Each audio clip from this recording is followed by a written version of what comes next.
Pendidikan seharusnya bisa diakses untuk semua orang, bukan hanya untuk sebagian orang.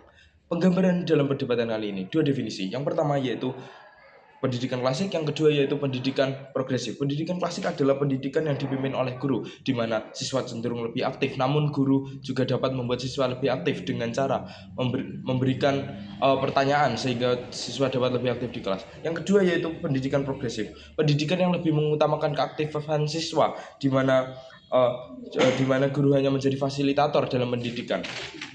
Dua argumen dalam perdebatan kali ini. Yang pertama yaitu kenapa sistem pendidikan klasik lebih sesuai dalam pendidikan. Yang pertama yaitu pendidikan progresif tidak aksesibel dari segi uang dan letak geografis. Yang pertama yaitu dari segi uang.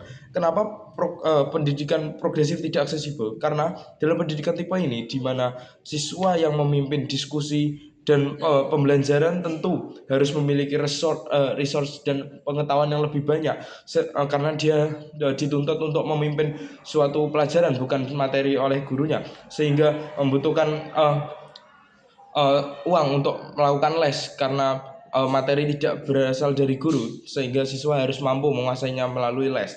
Yang kedua yaitu bisa dengan membeli buku-buku. Lalu yang kedua, letak geografis. Pada pendidikan progresif sangat memerlukan fasilitas seperti laboratorium atau sumber daya manusia seperti guru. Sehingga di daerah terpencil akan sulit sekali untuk mengoptimalkan sarana dan fasilitas ini, yang tentu tidak akan sebagus di kota-kota besar seperti Jakarta misalnya, sehingga pendidikan progresif tidak akan aksesibel di daerah-daerah terpencil. Karena jika dipaksakan pendidikan progresif, murid yang tidak mempunyai privilege yang sudah saya jelaskan sebelumnya akan tertinggal dibanding murid yang mempunyai privilege, dan mereka hanya melakukan pendidikan hanya karena kewajiban, bukan karena mereka paham tentang alur pendidikannya.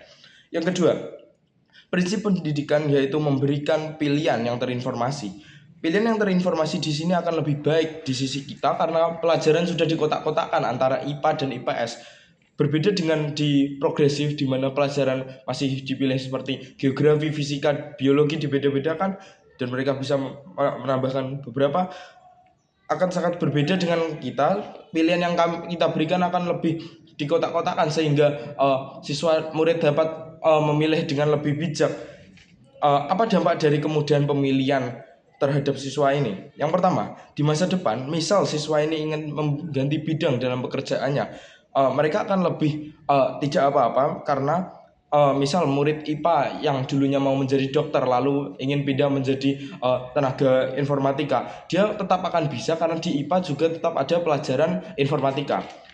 Sehingga semisal pilihan yang mereka lakukan tidak sesuai dengan pekerjaan, tetapi mereka tetap memiliki basic skill lainnya, yang berbeda dengan progresif, di mana ketika bidang yang mereka pilih, misalnya saya memilih biologi dan sebelumnya ingin menjadi dokter, lalu ingin pindah ke software engineer, tentu akan tidak bisa karena dalam pendidikan progresif hanya satu bidang yang ditekankan, yang tentu akan menyebabkan sangat kurang dari basic skill lainnya karena mereka hanya fokus pada sedikit bidang, tidak seperti pendidikan tradisional yang lebih meluas dan melebar. Yang berikutnya yaitu sehingga di masa bekerja, murid dari progresif akan lebih sulit untuk mendapatkan pekerjaan yang di luar bidangnya, yang membuat mereka rugi waktu, rugi uang semasa mereka bersekolah.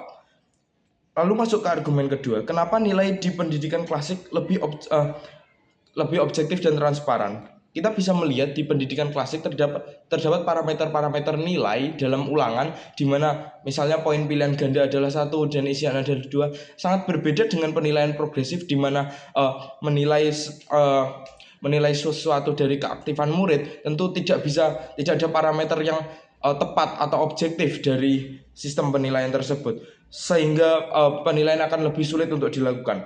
Apa saja dampak dari penilaian dari transparansi dan objektif penilaian? Yang pertama yaitu motivasi belajar para murid.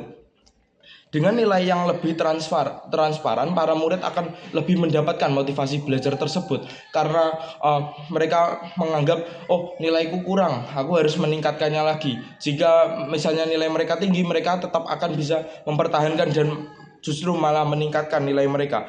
Dan dengan motivasi belajar itu akan membuat pendidikan menjadi lebih baik untuk kedepannya. Yang terakhir dan yang kedua yaitu evaluasi akan lebih bagus. Karena apa? Dengan transparansi yang diberikan, maka evaluasi dari guru akan lebih bijak dan lebih objektif.